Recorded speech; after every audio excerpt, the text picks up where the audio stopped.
하늘을 지킨 진실, 인도네시아 조사관의 선택. 여러분, 상상해보세요. 지금 이 순간, 여러분의 아들이 헬기 조종석에 앉아 있습니다. 그런데 갑자기, 그 헬기에 치명적인 결함이 있다는 보고서가 여러분의 책상 위에 놓입니다. 더 충격적인 건, 그 보고서에 여러분의 서명이 들어가야 한다는 사실이죠. 2023년 인도네시아에서 실제로 일어난 일입니다. 한 항공안전 조사관이 직면한 선택. 아들의 안전을 위해 한국산 헬기를 폐기시킬 것인가? 아니면 진실을 위해 목숨을 걸고 싸울 것인가? 하지만 이건 단순한 개인의 갈등이 아니었습니다. 그 뒤에는 수조 원 규모의 국제적 음모가 도사리고 있었거든요. 프랑스와 중국이 손잡고 한국을 무너뜨리려 했던 충격적인 진실. 오늘 그 모든 이야기를 여러분에게 들려드리겠습니다. 거짓은 잠시 이길 수 있어도 진실은 반드시 승리한다는 것을 보여준 실화. 지금부터 시작합니다. 새벽 6시. 휴대폰 진동 소리에 잠이 깼습니다. 20년 넘게 인도네시아 국방부 항공안전 조사관으로 일해온 저에게는 익숙한 상황이었죠. 하지만 이날은 달랐습니다. 조사관님, 긴급 상황입니다. 수리온 헬기에서 심각한 균열이 발견됐어요. 수리온. 한국이 우리에게 수출한 최신 다목적 헬기였습니다. 제 가슴이 철렁 내려앉았습니다. 왜냐하면 바로 어제 제 아들 라파엘이 그 헬기 조종 임무에 배정됐다는 소식을 들었거든요. 서둘러 옷을 갈아입으며 아내에게 말했습니다. 여보, 먼저 가봐야겠어. 라파엘 걱정은 하지 마. 하지만 사실 저 자신이 가장 불안했습니다. 한린 공군기지로 향하는 차 안에서 온갖 생각이 머릿속을 스쳤습니다. 혹시 한국이 불량품을 팔았나? 아니면 우리 정비팀의 실수일까? 20년 경력의 조사관이지만 내 아들이 연루된 문제 앞에서는 한낱 걱정 많은 아버지일 뿐이었죠. 기지에 도착하니 이미 수십 명의 정비요원들이 헬기 주변에 모여 있었습니다. 정비대장 하르토가 다급히 달려왔습니다. 조사관님, 이거 심각합니다. 로터 연결부의 균열이 정비고 안으로 들어서는 순간 저는 숨이 막혔습니다. 거대한 수리온 헬기가 정비대 위에 놓여 있었고 메인 로터와 기체를 연결하는 핵심 부위에 선명한 균열이 드러나 있었거든요. 길이가 대략 3-4cm 정도 되는 금이 마치 번개처럼 쩍 갈라져 있었습니다. 이런 위치에 균열이 생기면 저는 중얼거렸습니다. 비행 중 로터가 분리될 수 있습니다. 하르토가 제 말을 마저했죠. 그 순간 온몸에 소름이 돋았습니다. 만약 라파엘이 이 헬기를 타고 비행 중이었다면 상상만 해도 끔찍했습니다. 하지만 이상한 점이 있었습니다. 다른 경납고에서도 똑같은 보고가 올라오고 있었거든요. 2호기, 3호기, 심지어 가장 최근에 도입한 8호기까지 모든 수리온에서 동일한 위치에 거의 같은 크기의 균열이 발견됐다는 겁니다. 이상하네. 저는 속으로 중얼거렸습니다. 항공기 금속 피로는 사용 시간, 기후 조건, 조종사의 비행 스타일에 따라 다르게 나타나는 게 상식입니다. 하지만 이렇게 똑같은 패턴으로 나타날 리는 없었죠. 그때 제 휴대폰이 또 울렸습니다. 이번에는 국방부 차관실에서였습니다. 아르만 조사관, 당장 본부로 와. 긴급 회의가 있어. 차관실로 향하는 길에 라디오에서는 이미 뉴스가 나오고 있었습니다. 인도네시아 공군의 한국산 수리온 헬기에서 심각한 결함 발견. 조종사들의 생명이 위험해. 언론의 반응은 폭발적이었습니다. 저녁 뉴스에서는 죽음의 헬기라는 자극적인 제목이 나왔고 정치권에서도 즉각 반응했습니다. 야당 국방위원은 기자회견을 열어 소리쳤죠. 한국은 우리에게 불량품을 팔았다. 즉시 계약을 파기하고 배상을 요구해야 한다. 국방부 회의실 분위기는 험악했습니다. 차관을 비롯한 고위 간부들이 모두 상기된 표정이었죠. 차관이 단도직입적으로 말했습니다. 아르만, 이 문제 어떻게 생각하나? 저는 신중하게 답했습니다. 아직 정확한 조사가 이뤄지지 않았습니다. 성급한 판단. 차관이 목소리를 높였습니다. 지금 전 국민이 분노하고 있어. 조종사들이 불안에 떨고 있고. 그런데 성급하다고? 다른 간부도 거들었습니다. 이미 증거는 충분합니다. 모든 헬기에서 같은 결함이 나왔잖아요. 저는 답답함을 느꼈습니다. 물론 아들의 안전도 걱정됐지만 조사관으로서의 직감이 뭔가 이상하다고 속삭이고 있었거든요. 차관님, 정확한 원인 규명 없이는. 아르만, 차관이 책상을 탁 쳤습니다. 지금 중요한 건 국민의 안전이야. 한국산 헬기를 당장 운항 중단시켜. 회의가 끝나고 집으로 돌아오는 길, 저는 깊은 고민에 빠졌습니다. 한편으로는 아들의 안전이 걱정되었고, 다른 한편으로는 뭔가 석연치 않은 부분들이 계속 머릿속을 맴돌았죠. 집에 도착하니 아들 라파엘이 현관에서 기다리고 있었습니다. 아버지, 정말 수리온이 위험한 거예요? 제 마음은 복잡했습니다. 아버지로서는 당장 그만두라고 하고 싶었지만 조사관으로서는 아직 확신할 수 없었거든요. 라파엘아, 일단 조사가 끝날 때까지 기다려보자. 하지만 뉴스가 항상 정확한 건 아니야. 그날 밤, 잠자리에 들기 전 저는 창문 너머로 할링 기지 방향을 바라봤습니다. 어둠 속에서 희미하게 보이는 경납고, 그곳에 진실이 숨어 있을 거라는 예감이 들었습니다. 하지만 그 진실이 얼마나 충격적일지는 아직 몰랐죠. 다음 날 새벽, 저는 혼자 기지로 향했습니다. 좀 더 자세히, 그리고 조용히 헬기들을 살펴보고 싶었거든요. 정비요원들이 출근하기 전, 고요한 경납고에서 진짜 증거를 찾을 수 있을 것 같았습니다. 1번 경납고부터 차례로 돌아봤습니다. 각 헬기의 균열을 자세히 관찰하면서 저는 점점 더 이상한 느낌을 받았습니다. 균열의 위치가 너무나 정확히 일치했거든요. 마치 누군가 자로 재고 똑같은 지점을 표시한 것 같았습니다. 이건 자연스러운 금속 피로가 아니야. 20년 넘게 항공기 사고를 조사해온 저의 경험으로는 분명했습니다. 금속 피로 균열은 사용 패턴, 기후, 진동 등 수많은 변수에 따라 다르게 나타납니다. 1호기는 작년 3월에 도입됐고 8호기는 불과 2달 전에 왔습니다. 비행 시간도, 임무 형태도, 담당 조종사도 모두 달랐죠. 그런데 어떻게 이렇게 똑같은 균열이 생길 수 있을까요? 돋보기를 들고 균열 부위를 더 자세히 살펴봤습니다. 그런데 이상했습니다. 균열 주변의 금속 상태가 예상과 달랐거든요. 일반적인 피로 균열이라면 주변 금속도 약해져야 하는데 오히려 단단해 보였습니다. 정 중사, 출근한 정비요원을 불렀습니다. 예, 조사관님, 이 헬기들 언제부터 이상 징후가 있었나? 그게 사실 어제까지도 아무 문제가 없었습니다. 정기점검에서도 이상 없었고요. 더욱 이상했습니다. 하루아침에 이런 심각한 균열이 20대가 넘는 헬기에서 동시에 발견될 리 없었거든요. 오후에 국방부 회의실에서 또 회의가 있었습니다. 이번에는 각 부대 정비대장들도 참석했죠. 저는 제 의견을 조심스럽게 꺼냈습니다. 차관님, 균열 패턴이 너무 일정합니다. 자연 발생적인 결함으로 보기에는. 아르만, 지금 무슨 소리야? 차관이 날카롭게 반응했습니다. 균열이 있으면 결함인 거 아닌가. 원인이 뭐든 위험한 건 마찬가지지. 제3정비단장이 거들었습니다. 조사관님, 저희도 처음엔 의아했습니다. 하지만 현실을 받아들여야죠. 한국 기술이 우리가 생각한 만큼 완벽하지 않았던 거예요. 하지만 저는 계속 주장하려 했지만 차관이 손을 들어 제지했습니다. 아르만, 자네 아들이 조종사라고 들었네. 혹시 개인적인 감정이 판단을 흐리는 건 아닌가? 그 말에 저는 할 말을 잃었습니다. 정말 제가 아들 때문에 객관적 판단력을 잃은 걸까요?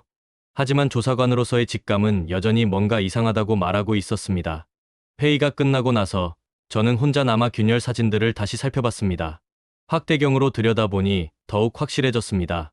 균열 단면이 너무 매끄러웠거든요. 마치 정밀한 도구로 절단한 것 같았습니다. 그날 밤 10시쯤 집으로 돌아가려고 차에 시동을 걸던 중이었습니다. 문득 1번 경납고 쪽에서 이상한 불빛이 새어나오는 게 보였습니다.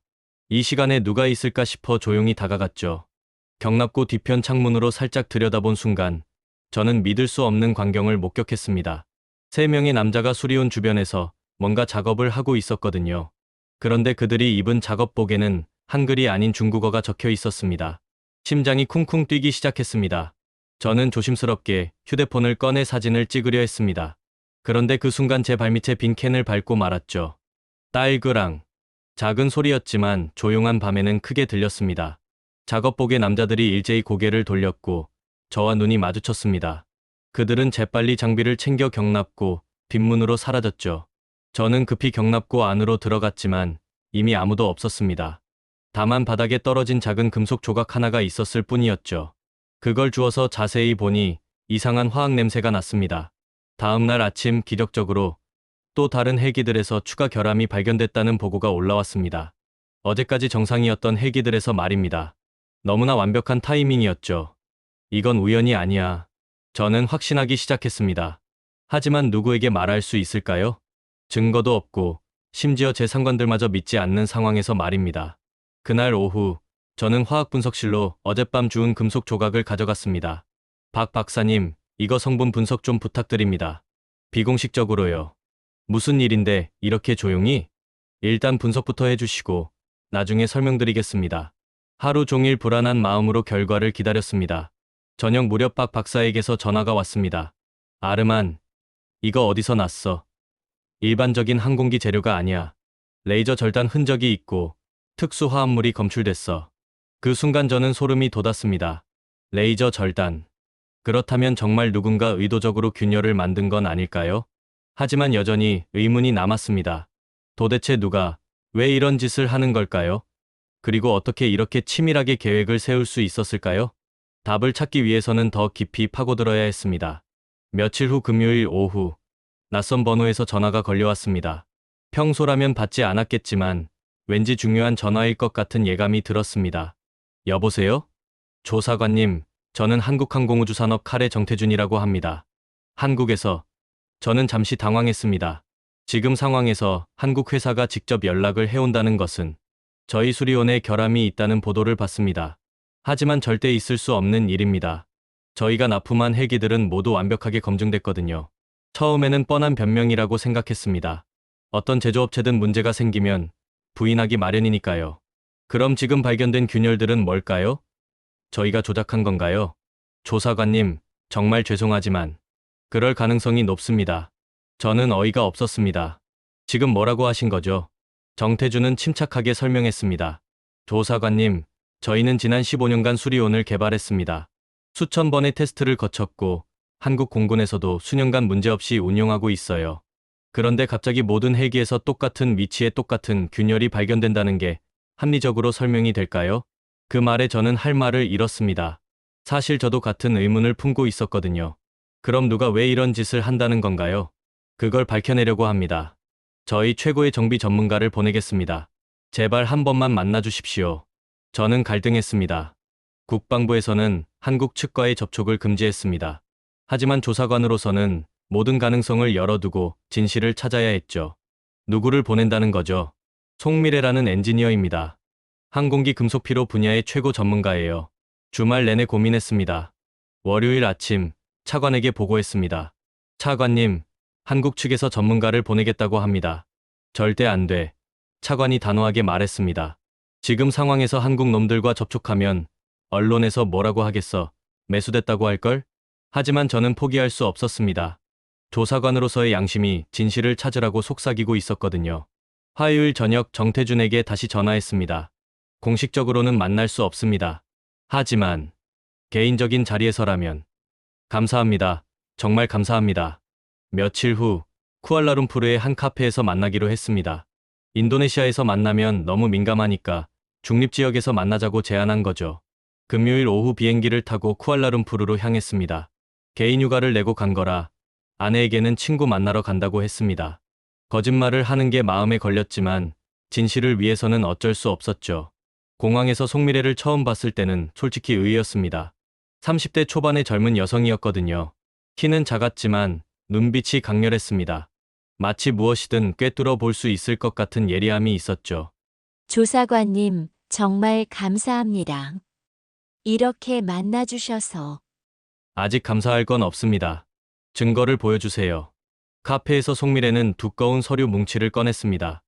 이건 저희가 수리온을 설계할 때 사용한 금속 피로 시뮬레이션 데이터입니다.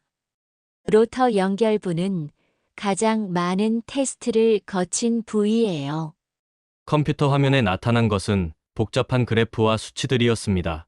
전문적인 내용이라 다 이해할 수는 없었지만 한 가지는 분명했습니다. 한국 측이 정말 치밀하게 테스트했다는 점이었죠.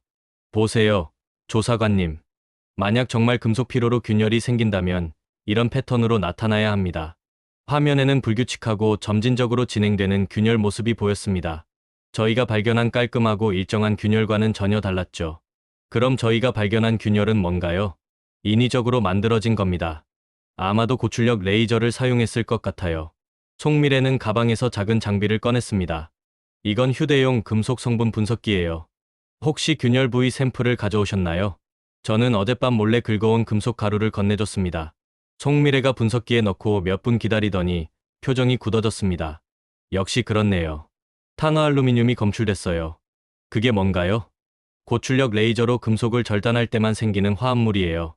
자연적인 피로 균열에서는 절대 나올 수 없습니다. 그 순간 저는 온몸에 소름이 돋았습니다. 정말 누군가 의도적으로 균열을 만든 거였습니다. 그럼 누가 이런 짓을 한 거죠? 송미래가 조심스럽게 말했습니다. 조사관님, 혹시 최근에 다른 항공기 제조사에서 인도네시아에 영업을 온 적 있나요? 저는 잠시 생각해봤습니다. 그러고 보니 지난달에 프랑스 에어버스와 중국 AVIC 관계자들이 국방부를 방문했었죠. 차세대 헬기 도입을 위한 미팅이라고 했는데 있었습니다. 프랑스와 중국에서. 바로 그겁니다. 송미래가 흥분해서 말했습니다. 조사관님, 이건 단순한 제품 결함이 아니에요. 친밀하게 계획된 음모입니다. 카페를 나서면서 송미래가 제게 명함을 건넸습니다. 조사관님, 진실을 밝혀내려면 더 많은 증거가 필요해요. 저를 인도네시아로 데려가 주실 수 있나요? 저는 망설였습니다. 이미 충분히 위험한 일에 발을 담그고 있는데 더 깊이 들어가도 될까요? 생각해 보겠습니다. 조사관님, 시간이 많지 않아요.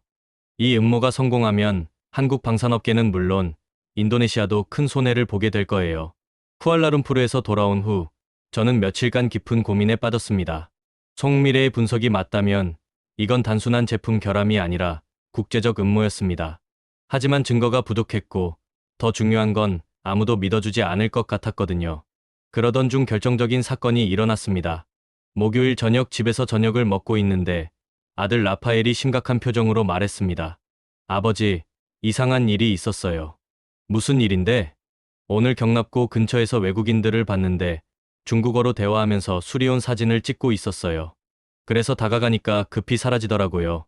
저는 숟가락을 놓고 아들을 바라봤습니다. 정확히 어디에서? 3번 경납고 B편이요. 아버지가 항상 출입금지라고 했던 곳 말이에요.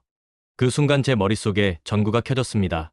만약 정말 누군가 의도적으로 헬기를 조작하고 있다면 현장을 잡을 수 있을지도 모른다는 생각이 들었거든요. 그날 밤 11시, 저는 몰래 기지로 향했습니다. 평소라면 절대 하지 않을 일이었지만 진실을 위해서는 모험을 감수해야 했죠. 차를 기지 외곽에 세워두고 걸어서 들어갔습니다. 3번 경납고 주변은 고요했습니다. 하지만 멀리서 희미한 불빛이 새어나오는 게 보였죠. 조심스럽게 다가가니 작은 틈으로 안을 들여다볼 수 있었습니다. 믿을 수 없는 광경이었습니다. 3명의 남자가 정밀한 레이저 절단기로 헬기의 로터 연결부를 조작하고 있었거든요. 그들은 전문적인 장비를 가지고 있었고 마치 몇 번 해본 것처럼 능숙하게 작업하고 있었습니다. 심장이 쿵쾅거렸지만 저는 휴대폰으로 동영상을 촬영하기 시작했습니다. 이런 결정적 증거를 놓칠 수는 없었거든요. 5분 정도 촬영하던 중 그들 중 한 명이 작업을 멈추고 뭔가 말했습니다. 다음은 9번 경납고다. 내일 밤에 마저 하자. 중국어였지만 오랫동안 이 지역에서 일하다 보니 어느 정도 알아들을 수 있었습니다. 저는 조심스럽게 물러났습니다. 이제 확실한 증거가 있었으니 다음 단계를 준비해야 했죠. 다음 날 아침 일찍 송미래에게 전화했습니다. 어젯밤 결정적인 증거를 잡았습니다. 동영상이 있어요. 정말요?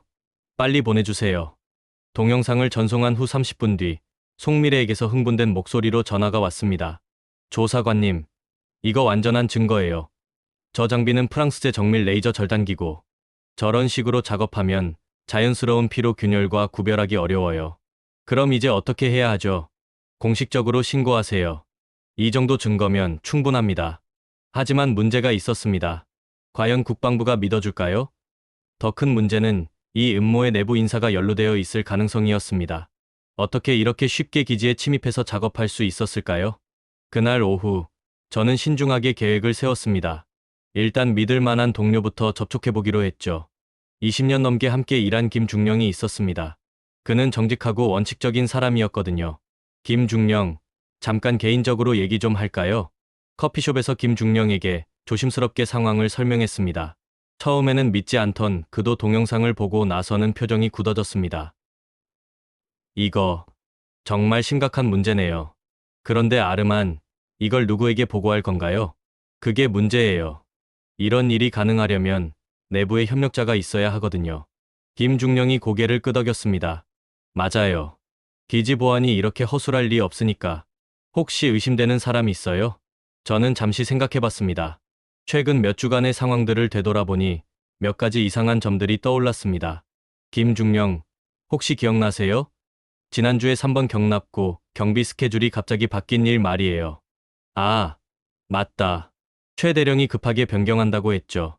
그때 이상하다고 생각했는데. 최 대령. 저는 가슴이 철렁 내려앉았습니다. 그는 국방부 시설관리 담당이었고 기지의 모든 출입을 관리하는 권한을 가지고 있었거든요. 김중령, 혹시 최 대령이 최근에 어떤 외부 미팅을 했는지 아세요? 글쎄요. 아, 맞다. 지난달에 해외 출장을 다녀왔죠. 프랑스였나? 점점 퍼즐이 맞춰지고 있었습니다. 프랑스 출장, 갑작스런 경비 스케줄 변경, 그리고 중국인들의 자유로운 기지 출입. 김중령, 우리가 직접 조사해야 할 것 같아요. 공식 루트로는 위험해요. 알겠습니다. 어떻게 할까요? 저는 깊이 숨을 들이마셨습니다. 이제 정말 위험한 길로 접어드는 거였습니다. 내일 밤, 저들이 9번 경납고를 공격할 거예요. 현장에서 체포해야 합니다. 다음 날은 제 인생에서 가장 긴 하루였습니다. 평상시처럼 업무를 보면서도 머릿속은 온통 저녁 계획으로 가득했죠. 김중령과 함께 치밀한 작전을 세웠습니다. 오후 3시쯤 송미래에게서 급한 전화가 왔습니다. 조사관님, 큰일 났어요. 무슨 일인가요? 저희 회사에 압력이 들어왔어요. 인도네시아 조사에 협조하지 말라고. 심지어 저를 즉시 소환하라는 명령이 내려왔어요. 저는 당황했습니다. 벌써 우리의 움직임이 발각된 걸까요? 누구에게서 압력이 왔나요? 정확히는 모르겠지만 아주 높은 곳에서 온 것 같아요. 정치적 압력인 것 같습니다. 그 순간 저는 깨달았습니다. 이 음모가 우리가 생각했던 것보다 훨씬 크고 복잡하다는 것을요. 단순히 몇 명의 공작원이 저지른 일이 아니라 정부 차원에서 계획된 일일지도 모른다는 생각이 들었거든요. 송미래 씨, 지금 어디 계세요? 인천공항이에요. 비행기를 타라고 하는데 절대 타지 마세요. 일단 숨어 있어야 해요. 저는 급히 김중령에게 연락했습니다. 김중령, 상황이 복잡해졌어요. 오늘 밤 작전을 앞당겨야 할 것 같습니다. 오후 6시, 평소보다 일찍 퇴근하는 척하며 기지를 나왔습니다. 하지만 집으로 가는 대신 우회로를 통해 다시 기지 외곽으로 향했죠. 김중령은 이미 정해진 장소에서 기다리고 있었습니다. 아르만, 정말 이렇게 해도 될까요? 만약 잘못되면, 지금 포기하면 진실을 영원히 묻어버리게 돼요. 제 아들뿐만 아니라 수많은 조종사들의 생명이 위험해집니다. 밤 10시, 우리는 9번 경납고 근처에 숨어서 기다렸습니다. 1시간이 지나도록 아무 움직임이 없어서 혹시 계획이 바뀐 건 아닌가 걱정했죠. 하지만 11시 30분쯤 저 멀리서 작은 트럭 한 대가 조용히 다가오는 게 보였습니다. 헤드라이트를 끄고 천천히 움직이고 있었죠. 왔네요. 김중령이 속삭였습니다. 트럭에서 3명의 남자가 내렸습니다. 어젯밤과 같은 사람들이었죠. 그들은 능숙하게 장비를 꺼내고 경납고 문을 열었습니다. 역시 내부 협력자가 있지 않으면 불가능한 일이었습니다. 20분 정도 지나자 경납고 안에서 파란 불빛이 새어나오기 시작했습니다. 레이저 절단 작업이 시작된 거였죠. 지금이에요. 저는 김중령에게 신호했습니다. 우리는 조용히 경납고로 다가갔습니다. 휴대폰으로 다시 한번 녹화를 시작했죠. 이번에는 더 선명하고 확실한 증거가 필요했거든요. 경납고 안으로 들어서는 순간 3명의 남자가 우리를 발견했습니다. 아, 그들 중 한 명이 중국어로 소리쳤습니다. 움직이지 마. 김중령이 큰 소리로 외쳤습니다. 하지만 그들은 즉시 장비를 버리고 뒷문으로 달려갔습니다. 김중령이 그들을 쫓아갔지만 어둠 속에서 놓치고 말았죠. 경납고 안에 남겨진 장비들을 살펴보니 정말 정교한 물건들이었습니다. 프랑스제 레이저 절단기, 정밀 측정 도구, 그리고 가장 중요한 것은 작업 지시서였습니다. 김중령, 이거 보세요. 작업 지시서에는 중국어와 영어로 세밀한 지시사항이 적혀 있었습니다. 어느 부위를 어떻게 절단할지, 얼마나 깊게 할지까지 정확히 명시되어 있었죠. 그리고 마지막 페이지에는 충격적인 내용이 있었습니다. 드래곤 클로 작전 3단계 동남아시아 시장에서 한국 항공기 제거. 이건 한국 항공기를 동남아시아 시장에서 몰아내기 위한 체계적인 작전이었습니다. 더 놀라운 건 다음 페이지였습니다. 인도네시아 내부 협력자 명단이 있었거든요. 그리고 그중 첫 번째 이름은 최경호 대령. 우리의 추측이 맞았습니다. 하지만 명단은 거기서 끝나지 않았습니다. 국방부 차관까지 포함된 더 큰 네트워크가 드러났죠. 이거 정말 심각한 문제네요. 김중령이 떨리는 목소리로 말했습니다. 이제 어떻게 해야 하죠? 이 사람들한테 신고할 수도 없고. 저는 잠시 생각했습니다. 이 정도 규모의 음모라면 정상적인 루트로는 해결할 수 없었습니다. 더 강력한 증거와 더 확실한 방법이 필요했죠. 김중령, 내일 대통령실에 직접 보고하겠습니다. 대통령실이요? 그런 루트가 있어요? 20년 전에 군 장학생으로 선발됐을 때 추천해주신 분이 지금 대통령 비서실장이에요. 한번 믿어보겠습니다. 그날 밤 집에 돌아와서 저는 모든 증거를 정리했습니다. 동영상, 사진, 문서, 그리고 화학 분석 결과까지. 이 모든 것이 하나의 거대한 음모를 가리키고 있었습니다. 새벽 3시가 되어서야 잠자리에 들 수 있었습니다. 하지만 마음은 편하지 않았죠. 내일이 모든 것을 결정하는 날이 될 것 같았거든요. 다음 날 아침 8시, 저는 대통령 비서실장 김석철에게 전화를 걸었습니다. 20년 만의 연락이었지만 다행히 기억해 주시더군요. 아르만, 정말 오랜만이네. 잘 지내고 있나? 비서실장님, 죄송하지만 급한 일로 연락드렸습니다. 국가안보와 관련된 중대한 문제예요. 목소리의 진지함을 느꼈는지 김 비서실장의 톤도 바뀌었습니다. 어떤 일인가? 자세히 말해봐. 저는 간략하게 상황을 설명했습니다. 헬기 결함부터 시작해서 외국 공작원의 침입, 그리고 내부 협력자까지. 처음에는 믿기 어려워하던 그도 점점 심각해지는 목소리였습니다. 지금 당장 올 수 있나? 대통령께 직접 보고해야 할 것 같은데. 오전 11시 대통령궁에 도착했습니다. 이런 곳에 올 거라고는 꿈에도 생각하지 못했죠. 김 비서실장이 직접 맞이해 주었고 바로 대통령 집무실로 안내했습니다. 좋고 위도도 대통령은 생각보다 차분하게 제 설명을 들어주었습니다. 동영상과 문서들을 하나하나 검토하시더니 심각한 표정을 지으셨죠. 아르만 조사관, 이 증거들이 정말 확실한 건가? 네, 대통령님. 제 20년 경력을 걸고 확신합니다. 대통령은 잠시 침묵하시더니 비서실장에게 지시했습니다. 김 실장, 즉시 국정원장과 국방장관을 불러. 그리고 이 명단에 있는 사람들은 모두 격리해. 오후 2시 긴급 국가안보회의가 소집되었습니다.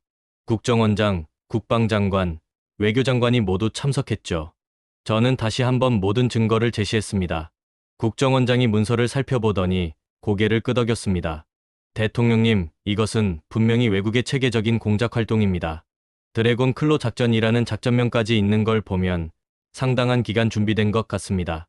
외교장관이 우려를 표했습니다. 하지만 대통령님, 이 문제를 공개하면 한국과의 관계에도 영향이 있을 것 같습니다.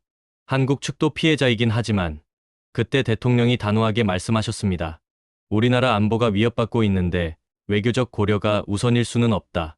즉시 관련자들을 체포하고 한국 정부에도 정확한 사실을 알려주자. 오후 4시 전국에 특별수사본부가 설치되었습니다. 최경호 대령을 비롯한 내부 협력자들이 일제히 체포되었죠.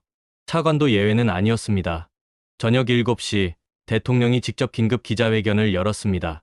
국민 여러분, 오늘 우리는 외국 세력의 치밀한 음모를 적발했습니다.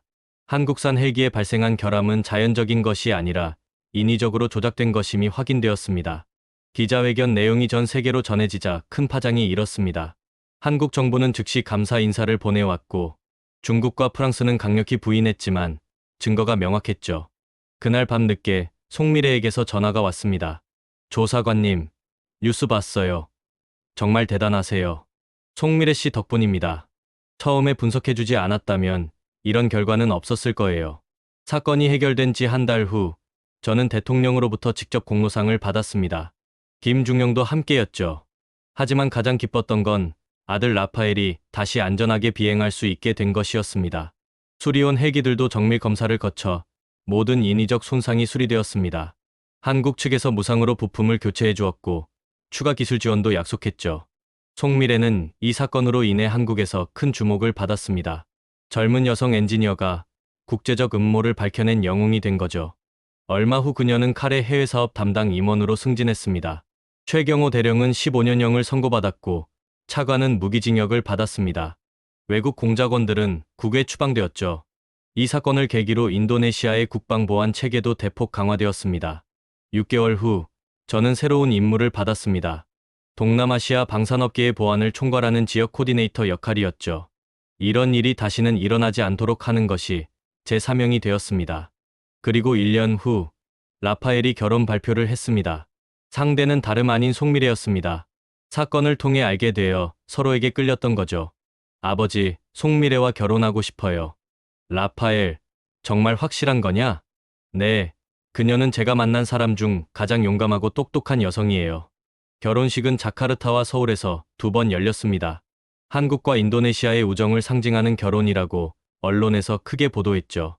지금 저는 65세가 되어 은퇴를 앞두고 있습니다. 그 사건 이후 10년간 동남아시아에서는 큰 방산 관련 음모가 발생하지 않았습니다. 제가 만든 보안 시스템이 효과를 보고 있는 것 같아 뿌듯합니다. 라파엘과 미래 부부는 자카르타에 정착해서 행복하게 살고 있습니다. 2아이의 할아버지가 된 저는 매일 손자들과 놀아주는 재미에 빠져 있죠. 얼마 전 손자 중 한 명이 물어봤습니다. 할아버지, 정말 나쁜 사람들과 싸워서 이긴 거예요? 그래. 하지만 혼자서는 할 수 없었단다. 진실을 믿고 함께 싸워준 사람들이 있었기 때문이야. 그 사건을 통해 저는 배웠습니다. 진실은 혼자서 밝혀낼 수 없다는 것을요. 용기 있는 동료들, 전문적인 지식을 가진 전문가들, 그리고 무엇보다 정의를 추구하는 의지가 있어야 가능한 일이라는 걸 말입니다. 지금도 어딘가에서는 비슷한 음모들이 진행되고 있을지 모릅니다. 하지만 저는 확신합니다. 진실을 추구하는 사람들이 있는 한, 결국 정의는 승리할 것이라고 말이죠. 수리온 헬기는 지금도 인도네시아 하늘을 안전하게 날고 있습니다. 그리고 그 헬기를 조종하는 조종사들 중에는 제 아들 라파엘도 있습니다. 그가 안전하게 비행할 수 있다는 것만으로도 저는 그때의 모든 위험을 감수한 보람을 느낍니다. 이것이 한 조사관이 겪은 진실을 향한 험난한 여정의 이야기입니다. 긴 이야기 들어주셔서 감사드립니다. 공감하신다면 구독과 댓글을 남겨주세요.